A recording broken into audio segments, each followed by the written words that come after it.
хлопцы, вы, кто вас бой ведет?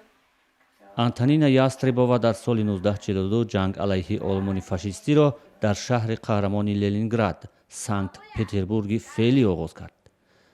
хонум ястребова он замон 31 сол дошт ва дар шаҳри Москав зиндагӣ мекард. ҳоло ӯ 100сола ва сокини шаҳри Кулоб аст. Да, я была физитка. Ага. Оружие было у тебя? Оружие. Ну, оружие, конечно, без оружия. Какое оружие было? Автомат.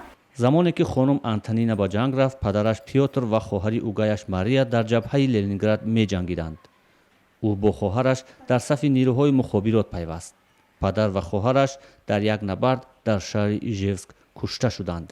Ну, а там вообще-то всех-то женщин было много. Ну, а вот в частях, конечно, в частях уже только были свои дети.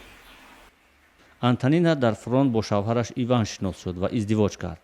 дар соли 1947 пас аз хатми ҷанг барои дидорбинӣ бо бародараш ба Тоҷикистон ба шаҳри Душанбе меояд.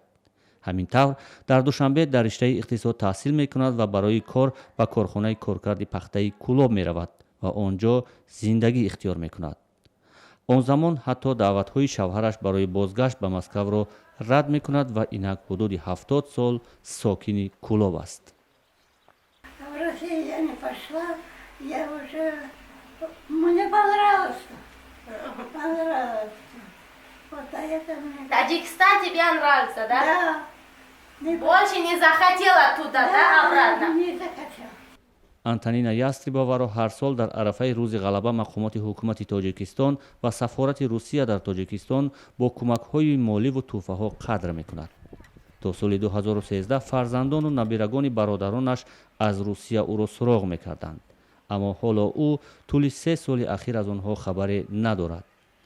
ягона парастораш Маҳтобӣ Баротова духтари 21-солаи ҳамсояаш аст, ки дар 12-солагӣ ӯро ба фарзандӣ хондааст ва имрӯз барои ӯ Маҳтобӣ ҳам духтар, ҳам набира ва ҳам меросбараш аст.